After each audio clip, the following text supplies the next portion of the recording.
Welcome to the Saj Hussain Show, episode number 1. My name is Saj Hussain, also known as the Property Joint Venture Expert. And in this particular video, I'll be sharing with you my 6 steps for property success. But just before I do that, I'd like to take a few moments just to explain a little bit about why I'm committing to do these videos for you on a regular basis. See, this is my 11th year now in property. And at that time, when I got started, I just had a burning desire to change my life because I really wasn't very happy about where it was heading. And I looked at the most successful and wealthiest people I knew at the time, and many of them were either investing in property or kept money in property, and this is what got me curious about property investing. But the thing was, having no money, no experience and no knowledge at that time was the challenge. So I started attending lots of property events, learning from books, attending live events, forums, just to try and learn a little bit about property, just to try and get ahead. And if I'm being honest, for the first 2 years, that was quite a struggle. I didn't achieve very much at all. And the challenge it's not as though, I wasn't doing the right things, I just wasn't getting the right result. And I don't know if you've ever experienced that, but you feel like you're doing all the right things, but just not quite getting the breakthrough and getting those results. And that's where I was. And really the change for me happened when I got clarity about where I wanted to get to. I got focused on sticking to doing what I'm going to do and not getting distracted by other things, and got the support and the people around me to help me achieve the results I wanted to. And that's when a massive shift happened. I started getting some really good results. And the business first started out just sourcing properties, then I moved on to flipping properties and developing HMOs, and more recently property development, bigger property development projects, multi-million-pound ones. So, as the years have gone on, my business has grown and developed as well. And, there's a few people that have really made a massive difference in my life. They've contributed to what I consider to be the success I have created in my life and in my property business. And success is one of those things that means different things to different people. But if it wasn't for those people, I think I could have still been struggling and been stuck and just kind of going around in circles and not really getting anywhere. And I guess, I've been fortunate enough, and as I've developed my knowledge, my skills and my experience, I've been able to help others and give back. In fact, I probably trained thousands of people through live events and also online training programs. And, on a one-to-one basis, I've also coached and mentored probably in excess of 100 people. I'm one of those people that probably spend most of my time doing property rather than just talking about it. Probably a rare breed, right? And, what it means is, over the last few years, I've just really struggled to give back as much as I'd like to other people to help them grow and develop their property business, to share my knowledge and experience. And, what I'm doing with these particular videos is really making that commitment now because I want to help you. So what's changed?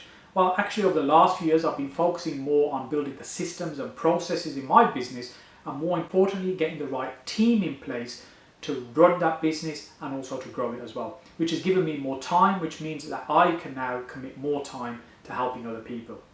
So with these weekly videos, what I intend to do is share my knowledge, my experience, give you the support, give you some inspiration, give you some insights. That's what I'll be looking to do in these videos. All you have to do is turn up and watch them. And listen, as long as people want these videos, I'll create them. And if nobody wants them, I'll stop doing them. So, fire questions after me, whichever platform you're watching this on. Send me the questions that you want answered, the help that you want in property, and I'll do my very best to help and support you through your journey. So, look, let's jump on now to the 6 steps for property success. So these 6 steps have really come from my observations of training thousands of people in property, and also being an attendee at many other events as well, and seeing what is it that makes the difference from acquiring knowledge to producing that result. So, I don't know if you've ever experienced this. You've been to a property course, you're sat in a room with maybe 50 other people, all eager to learn this fantastic new strategy that's going to be shared with you, and you absorb all this information and knowledge, and you think, my God, this is amazing, this could be life-changing. And it probably could be life-changing. But the reality is, if after that 1 day or that 2 or 3 day event, whatever it is, if we got those people back into the room 12 months later, how many of those will have actually produced massive results? The sad reality is it'd be a very small number. And this is what really saddens me, is because it's simple steps that can be followed to produce the results, whereas many fail. And this is what I want to do with this video, to help try and break down what are the steps to make it work. So let's start with step number one. Step number one is about setting a goal, a very clear goal. What do I mean by that? Well, actually, it's a little bit about knowing what it is that you want. Because let's face it, if you're unclear about what you want, how is it you're going to recognize it when you find it? So with property, many people are excited by the money that can be made. That's the thing that appeals to many people to get involved in property. It's really about the money that can be made. There's very, very few people that are interested in the architecture and the buildings and creating fantastic homes. There are some people, don't get me wrong, I love getting involved in property, but there's very few people that do it because of love of property. Most people, it's just a stepping stone. It's a vehicle to enable you to do something else. And for some people, it's really a case of they might have an income already from an alternative source, such as a day job. And what they want to do, they want to replace that income with a different source of income, which may be more passive, for example, property, which then gives them the choices to do other things in life. So really they see it as a stepping stone. So having a very clear goal is really important, because that helps you stay focused on what it is that you're looking for and heading in that direction. So let's say, for argument's sake, you had, say, £3,000 a month coming in from your day job. You wanted to get out of that. There's other things you want to do. You want to travel the world. You want to spend more time with the family. You want to spend less time with the family, travel the world, whatever it might be for you. But let's use that example. You have £3,000 a month coming in from the day job. Now, let's say it's HMOs you use as a strategy. You can create £3,000 a month from 3 properties. If you're doing the right type of property in the right place, very easy to do. So you build a portfolio of 3 HMOs, that brings you £3,000 a month. Now you have the equivalent income of what you had in your day job. So it's easy to give up the day job should you want to, or reduce the hours to get your time back. So whether you're spending 20 hours, 40 hours, 60, 80 hours, whatever it is a week doing your day job, now all of a sudden you've got that time back. So the income is the first goal for many people. It's building up that income that gives them the time back, and then once they've got the time back, they start then creating the dream lifestyle. Because you may not be content with £3,000. It might be you want 5, 6, 10, 50, 100, whatever it might be. Whatever the goal for you is, you need to break it down to little steps. So quite often it's the income first that replaces the day job. You get your time back. From your time, you can then build and scale the business to create more income. That means you can then do other things as well that you want to in life. So that's if you want to replace your income. There's some people that will come into property because they want to build capital. So that might be, for example, flipping properties. You're buying properties, developing them, adding value, selling them on for a profit. Or it may be just trading properties. You're buying properties or finding deals, you're selling them on, you're just charging fees. Either way, you're kind of creating chunks of cash, you're creating capital. Now, a third reason why people may get involved in property is for the longer term benefits. So for some people it's a case, well, they're quite comfortable doing what they're doing right now, they enjoy their job, but actually what they want to do is have something for the future. Because when you get to retirement, there's, let's face it, the government is really not going to look after you. You're going to have to look after yourself. So people sometimes see property as a way of building a safe pension pot.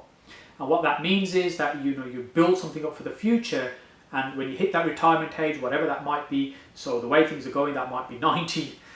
When you hit that retirement age, that you've got an income source that can continue and maybe be equivalent to what you were earning before.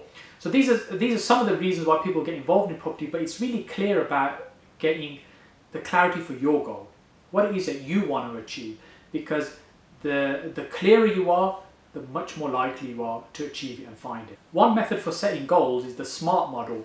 Now, this is something you can maybe Google, just Google SMART goals, and if I can remember exactly what it stands for, I think specific, measurable, attainable, realistic, and timely. And that will sometimes help you for a framework in how to structure your goals. And if you're one of those people that your goal is to help other people and make a difference in their lives, then there's a great quote by Bob Proctor even, that says that if you want to help the poor, it's really important that you're not one of them. So step 2 is purpose. What do I mean by purpose? Well, purpose is the reason why you decided to embark on this property journey in the first place. Because that's the thing that's going to keep you going, that's going to be your motivation and your drive for making this happen. Sometimes people think, the reason why and your why is all a bit wishy-washy, and other people just kind of just give me the structure and let's just get going. That might be the case for some people. For most people, when it gets tough, you need to remember why you started this. So, you may be already doing property, you may have experienced things like, the solicitors being unreliable, not being available, the builders not performing like they should be, the estate agent pulling the deal from you, the seller changing their mind, before completion. All these things are possible and happen in property. Now let's face it, if all those things happen in one deal, you are exceptionally unlucky. I'm only kidding. The reality is, we face these kind of problems and challenges. So when I mentioned earlier on, property is not easy, and when you're facing these challenging times, you have to dig deep and remember why you started this journey, because that's the thing that's going to keep you going. And if your reason is fairly superficial, then you'll struggle to continue. You'll just throw in the towel when when it gets a little bit tough and the heat is on. You'll just give up and walk away. But if you have a deep burning desire why you need to do this, that's when you'll produce the results. And some of the most successful people I've seen in property have been ones that have had the biggest reason why they need to do this. Going back was no option. So it's within us all really to find these reasons and these deep whys in terms of why we want to do this. Let me give you an example. Let's say God forbid you had a child that was very ill and needed a serious operation, and that operation was going to cost £100,000, and you had a month to raise that money. Now all of a sudden you now have a reason why you want to do something. Because you have that reason why, you are much more likely to open your thinking to how can I do this? How can I make this happen? Failure is not an option in that situation. Whereas, if the reason is not so deep, it's very easy to give up. So, having a strong reason why you're doing property is a massive contributor to those that are hugely successful in this game. So step number 3 is knowing what to do. It's the knowledge, the understanding, the information on how to do something. Now, we're in a very fortunate time where actually information is abundant. There's so much information around that sometimes you're just overloaded with it, and it's really difficult to pick out the stuff that's useful for us. So it's having the filters and getting information from the right place. And I believe the best people to learn from are the ones who've already achieved what you want to achieve, to shortcut the process. Now, some of these people may be around and you can access, some of these people aren't so accessible, and some of these people are no longer alive, these amazing people that we could learn from, but many of them have written books and audios that we can still access and learn from as well. So having that information is the key thing, because let's face it, you might want to have a goal to make money, and you might have a strong reason why you want to do that through property, but unless you know how to, you're really not going to get very far at all. This is where the information is important. And you have to invest to acquire that knowledge sometimes to get the best information. Other times you can just pick up a great book and pick out really good things from that. And these days, the information, as I said, is so easily available. At the palm of our hand, in our hand, a smartphone that most of us have in our pocket or our handbag, or man bag. The power in that is probably more computing power than that was used to launch the first space shuttle. It's a phenomenal amount of information at just the touch of a phone.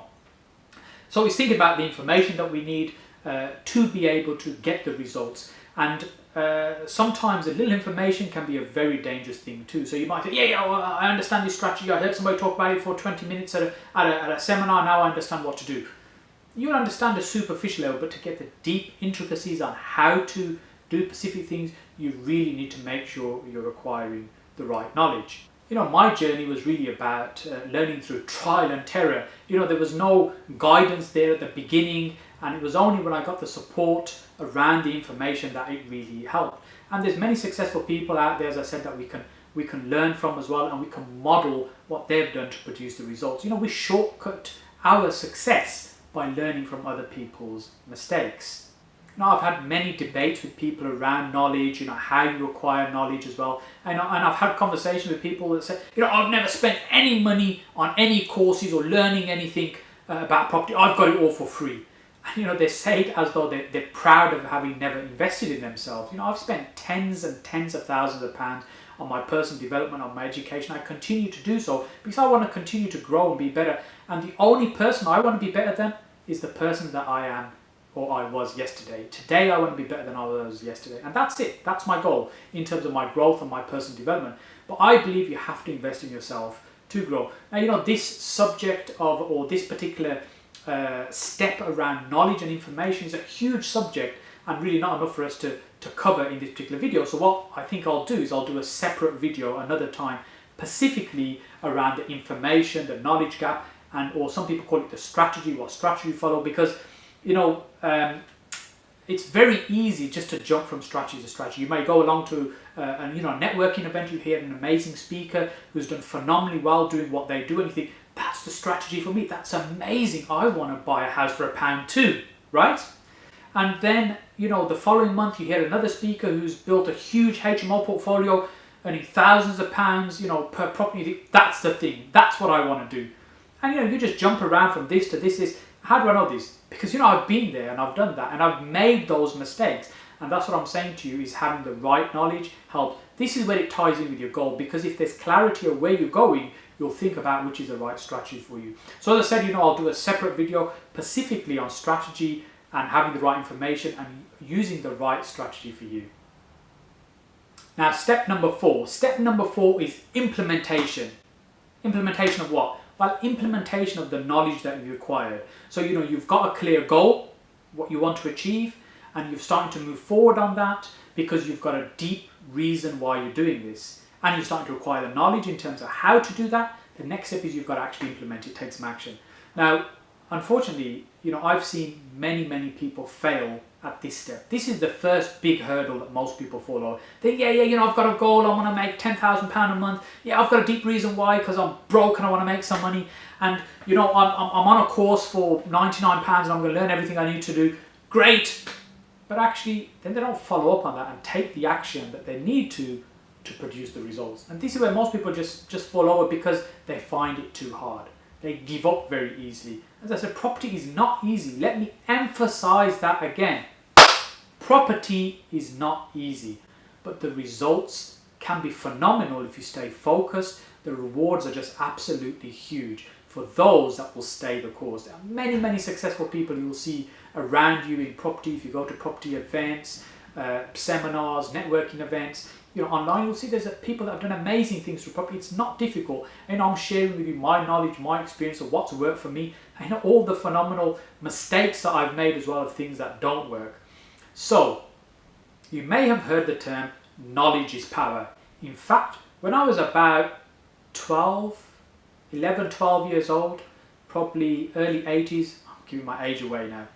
There used to be a store called Athena Stores. I don't know if you remember those. It would need to be a certain age to remember those. And they used to sell, the kind of stuff we'd pin up on the walls and stuff. And I used to have this little motivational quote that said, "Knowledge is power." And I was really something that I kind of really aspired to. I thought, if I know enough, I'll be massively successful. It's all about knowing what to do.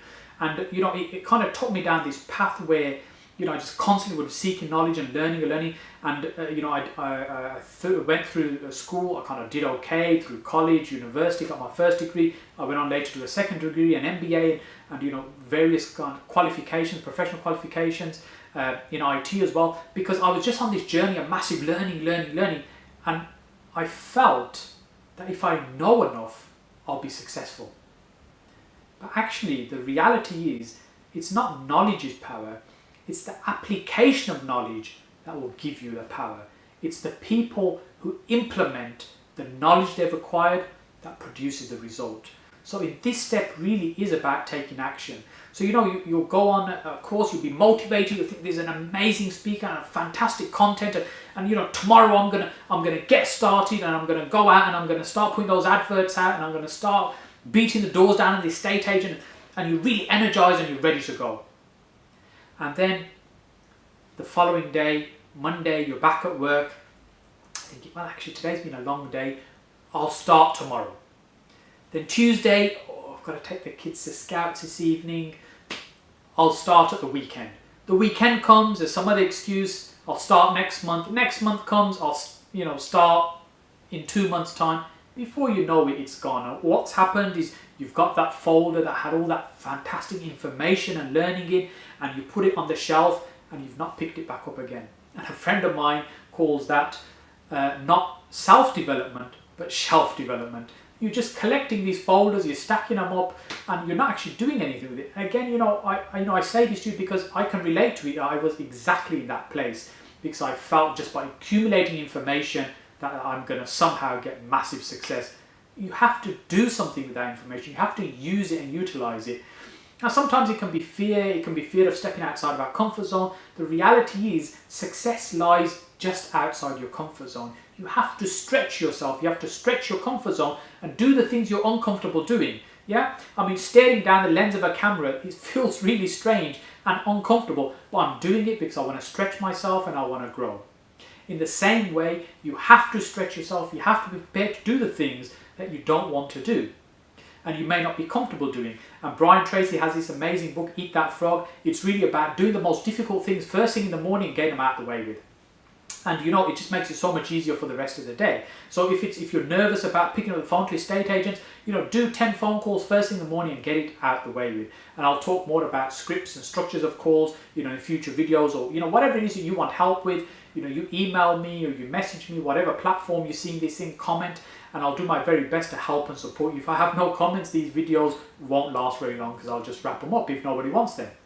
So, ultimately, really it's about doing a little bit on a regular basis, but making sure you don't give up. But being persistent is really, really important in property. I mean, when I've been sourcing property, many of the deals have come directly from vendors. When I'm speaking to the owner directly, there's no agents involved, and we might look to make an offer, but quite often the offer is declined at the beginning. But that doesn't mean that's the end of the deal or the opportunity. Most of the, probably more than half of the deals I've done directly with vendors have started off with, no, I'm not interested, that's not for me. But actually, it's been persistent, it's not giving up, it's thinking keep going, that keeps working, because you think, yeah, otherwise, I could look at this and I think, yeah, I learned this stuff, it's crap, it doesn't work. I tried it, I ran 5 people, it doesn't work. Actually, but by being continuous in what you're doing, being repetitive, being persistent, is when you start seeing the results. You've got to lay the foundations now to get those results. So, 2 books that will really help you with that. So I'm glancing down at my notes in terms of things I want to share with you. So one is The Slight Edge and the other one is A Compound Effect. They're both very similar books and they're on the concept of doing a little bit every day. So let me just give you an example. Let's say that I decide to have a pizza this evening, right? And is that going to make me fat? Getting conscious of my weight. Is that going to make me fat? No, one pizza's not going to make me fat. No. Well, it depends on the size of the pizza, but no, it's not going to make me fat. But actually, if I had one pizza every day, would I become fat? Absolutely. I'm going to be getting overweight, and it's certainly not going to be doing me any good, because it's the compounded effect of doing it again and again. And this is why it's important. You're persistent with your application of the knowledge you're acquiring. You're continuously doing it. That will produce the results for you. Sometimes it's been about motivating yourself to do the things you don't necessarily want to do. For instance, picking up the phone call to ring 10 agents. And it's great to set some rewards if that's how you motivate. So I know some people talk about, well, I'm going to do this thing and then I'll reward myself with this thing at the end for having done the hard work. Well, not everybody is motivated that way. So think about whether you're somebody that's motivated towards things or away from things. So it's a little bit like the stick and carrot effect. If you're somebody that's motivated towards, you need something that you want to do. So somebody might say that, I want to make more money from property so that I can have a bigger house, a nicer car, more holidays, whatever it might be, you motivate towards wanting to do something. And for somebody else, it might be you're motivated away from things. So for instance, it might be you're absolutely broke and you're thinking, Life has to stop being like this. It needs to change, and only you can make that change. So the change happens by you wanting to get away from that pain. So in that instance, you may be motivated away from your current situation rather than towards. So think about, what is it that motivates you? Are you somebody that's motivated towards things, or are you somebody that's motivated away from things? So step 5 is having the right support structure around you. So, we might know what to do, and sometimes it's a case we rush out there and think we've got this information, we want to pick up the phone and start ringing the agents, and then they start asking these awkward questions, and then you think, okay, I didn't quite learn that in the course, I'm not quite sure what to say there. And that support could simply be turning to somebody else that was on the program with you, turning to the trainer, whether you had some additional support around that, but you're not on your own. Because let's face it, property can really be a lonely journey. It can just be you, your computer, your phone, and that's it. You don't see another human being for ages. It's very easy to do that. So, by getting out there, by being with other people, it really helps. And what it also does, it creates the accountability of moving forward. If you're, if you want to get fit, you want to get to the gym, and you're thinking, yes, right, tomorrow I'm going to get up, I'm going to get started. 5 o'clock, I'm going to be up, I'm going to go to the gym. And then 5 o'clock, the alarm goes off, and you think, snooze, just have another half an hour, then I'll get up and then I'll go. Versus actually, if somebody was going to come and knock on your door at 5 o'clock because you were actually going to go together, the chances are of you getting up are much higher, because now you have somebody to be accountable to. Somebody's going to come and ask you, are you ready? We're ready to go to the gym. So, when we have somebody other than us that's holding us to account, that can be really powerful. And I'd highly recommend that's not a family member or your partner, because the reality is we let people off. We're too nice to each other. We need to have somebody that can hold us to account and make sure we're pushing ourselves forward. So you need to think about, what is it that's going to stop you from succeeding? What are the challenges or objections you're going to put in your way as to why you can't do this? You don't have enough time, you don't have the money, you don't have the knowledge, you don't have the experience, you don't have the good looks, whatever it is, it's all nonsense, right?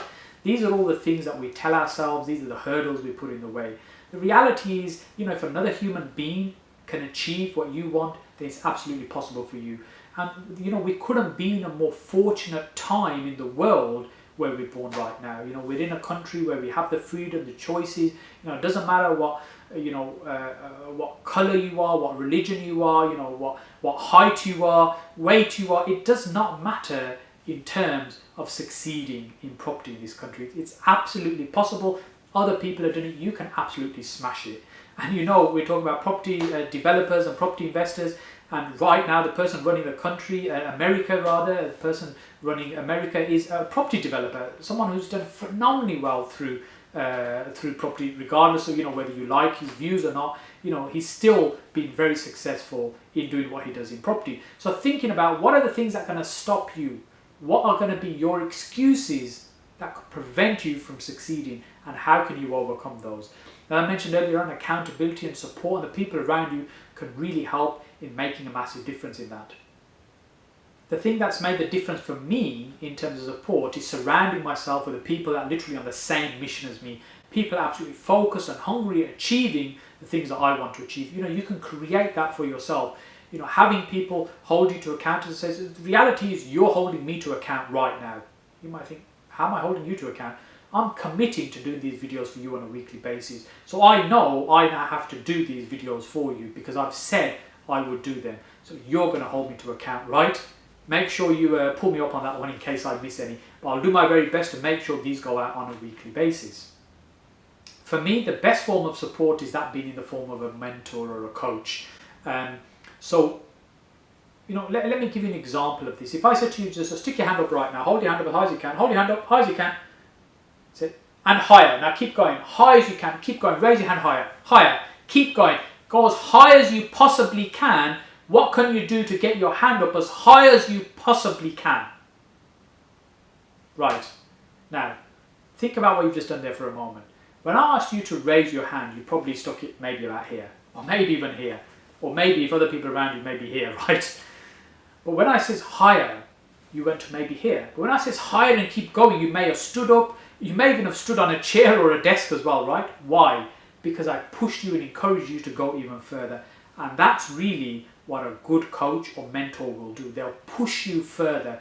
A good coach can encourage you, give you the support that you want to move forward. A good mentor also has the experience of what it is that you want to do. They've trodden down the path that you want to trod down, or tread down even, and they can help you through experience. And really, as I mentioned earlier, rather than learning through trial and terror, you're learning from other people's mistakes. So the sixth and final step is to achieve mastery.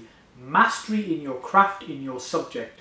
So if it is that you're doing, for example, lease options, and you do that for 6 months and you get a couple of deals and you think that's great, and now you're getting a bit bored and you off to do something else, that's never going to get you to a point of mastery. Mastery is about doing the same thing and getting better and better and better. And it's a little bit like a curve, at the beginning it's like really, really slow, and then it starts going like this, and then it starts getting slower as well, because the small changes take harder and harder to get to, because you've already reached a point where you are very, very good at what you do.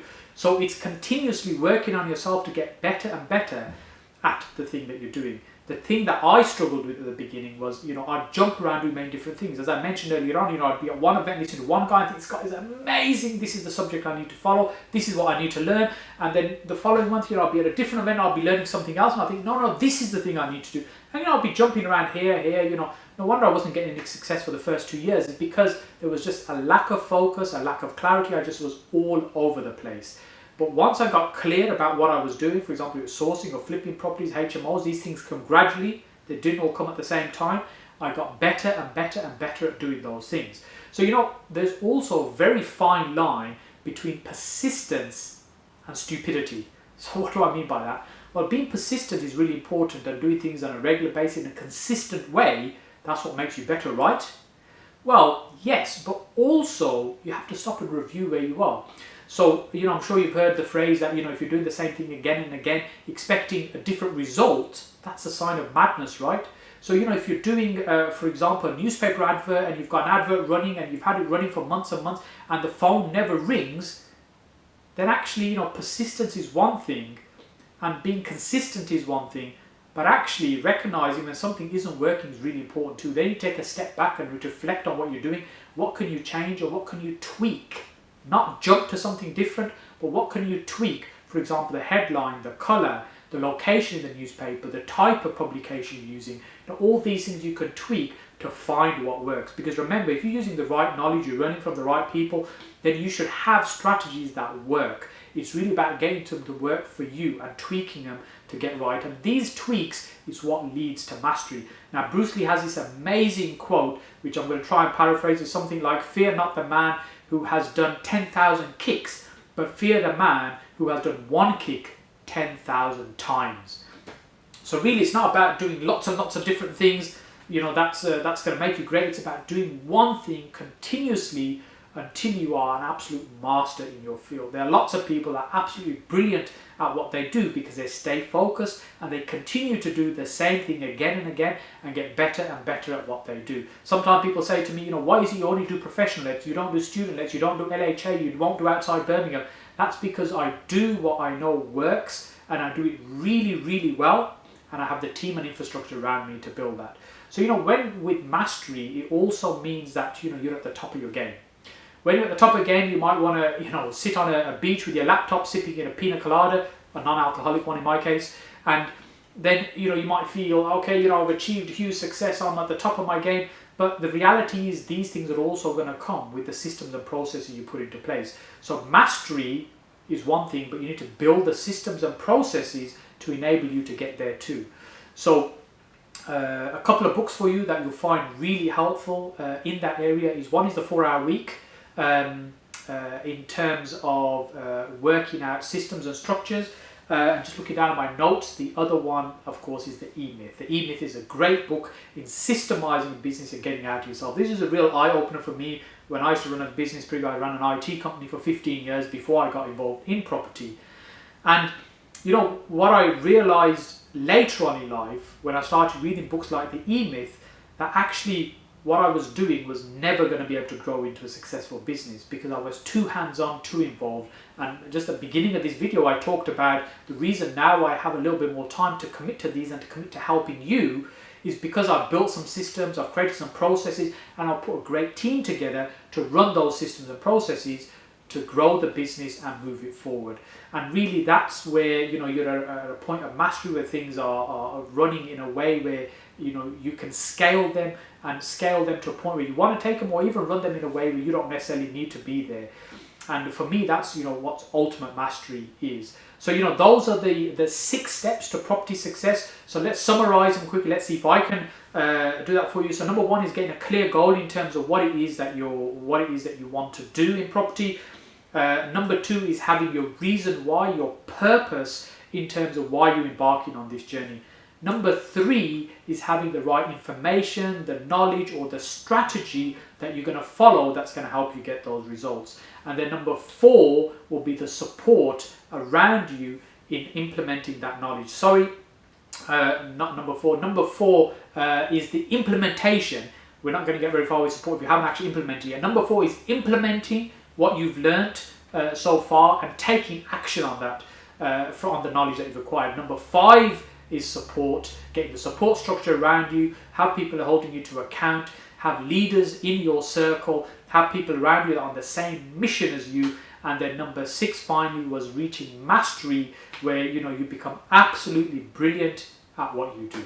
So those are the 6 steps to property success as learnings that, you know, I've acquired over the years of being in property. You know, hopefully you found this video useful, and please share the video, please comment on the video, like the video, you know, ask questions about any of the points. Which is the point for you that you feel is the single most important one? You know, I'd love to know, and fire off any questions for me you'd like to cover off in next video. And in video number 2 next week, I'll make sure I've got some more content for you, and we'll also do some Q&A at the end of that, as long as you ping across some questions to me. So look, have an amazing day. Thank you so much for staying all the way to the end, to watching this, and I look forward to being part of your success.